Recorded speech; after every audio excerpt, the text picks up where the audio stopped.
Halo Malaysia, selamat pagi, salam sejahtera Malaysia. Malaysia kita punya, cintai Malaysiaku, kita jaga kita.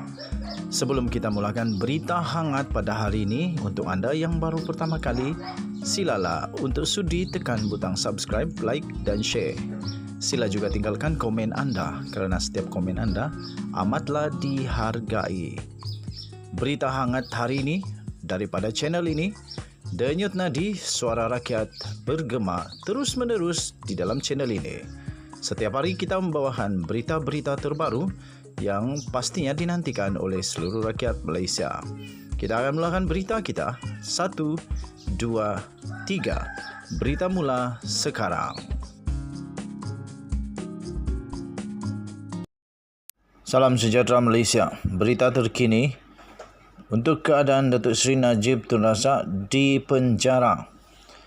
Tuan-tuan dan puan yang dihormati sekalian, kurang daripada sebulan Datuk Seri Najib Tun Razak di penjara Kajang, dan inilah keadaan terbaru beliau yang telah dilaporkan menerusi astroawani.com.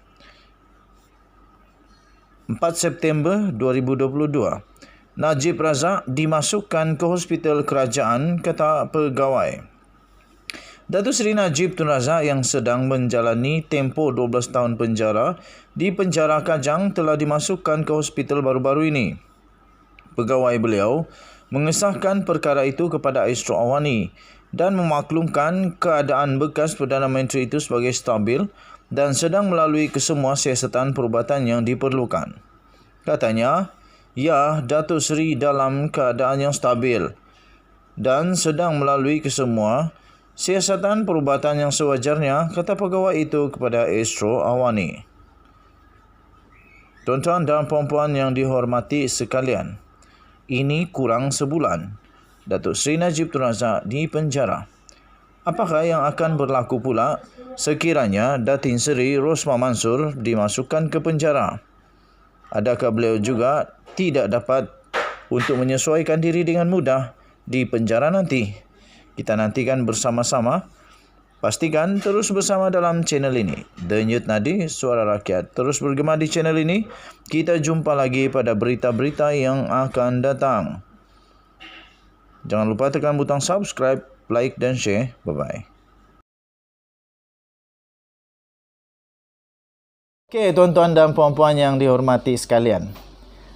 Ini saya mau dedahkan satu lagi perkara tentang pembohongan pemimpin-pemimpin UMNO. Pembohongan daripada pemimpin-pemimpin UMNO yang ada kes mahkamah.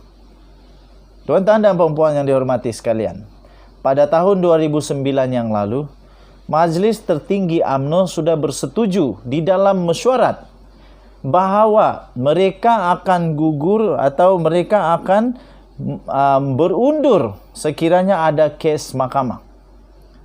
Tetapi itu semua bohong. Tiada satu pun yang jadi. Sepatutnya kalau betul ini terjadi, semua Majlis Tertinggi UMNO kecuali Ismail Sabri Yaakob. Bukan semua, maafkan saya, bukan semua. Tetapi yang ada mesti digugurkan ataupun digantung adalah Zahid Hamidi, Najib Razak, Tok Matasan pun ada. Siapa lagi? Besar, banyaklah yang lain. Siapa yang cakap ini? Okey, orang dalam sendiri UMNO mengakui perkara ini. Nazri Aziz, veteran UMNO ini, tuan-tuan dan puan-puan. Dia kata kluster Mahkamah UMNO mungkir janji. Perkataan lain untuk mungkir janji menurut nenek saya adalah bohong. Yalah, kau sudah janji kau tidak buat, itu bohong lah. Kluster Mahkamah UMNO mungkir janji berundur sehingga kes selesai. Nazri Aziz berkata kluster mahkamah yang kini menguasai UMNO dilihat tidak lagi terikat dengan persetujuan yang telah dibuat dalam parti itu. Zahid sila jawab. Najib sila jawab. Siapa lagi tu? Semualah orang-orang UMNO sila jawab. Perdana Menteri kita sekarang selamat, terbaik, belum ada kes apa-apa, bersih, salut. Bekas Perdana Menteri Najib Razak sudah digelar banduan sekarang. Ini bukan kabar angin lagi. bukan satu kemungkinan lagi, memang sudah pun masuk penjara. Nah, lepas itu siapa lagi masuk penjara? Istrinya sudah pun mau masuk penjara. Tunggu rayuan dalam masa 14 hari.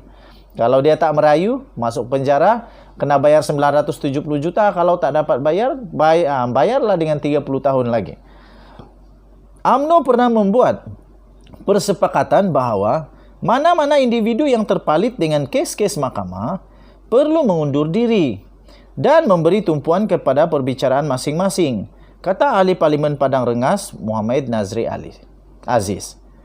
Saya minta kepada semua ahli UMNO, tanya ini kepada Zahid Hamidi, kepada semua MP UMNO, kepada semua ahli Parlimen UMNO, tanya kepada Zahid Hamidi, kenapa benda ni tak jadi sekarang? Tanya kepada siapa sajalah di dalam UMNO, kenapa ini tak jadi sekarang? Zahid berhabis, dia kata dia kena mangsa pendakwaan terpilih. Yang ini apa pula? Bukan terpilih kah? Oh, dulu hanya orang terpilih saja boleh digantung. Sekarang kau sendiri kena, anda mau pula? Yang itu ndak tahulah, itu bukan terpilih kot, itu chosen.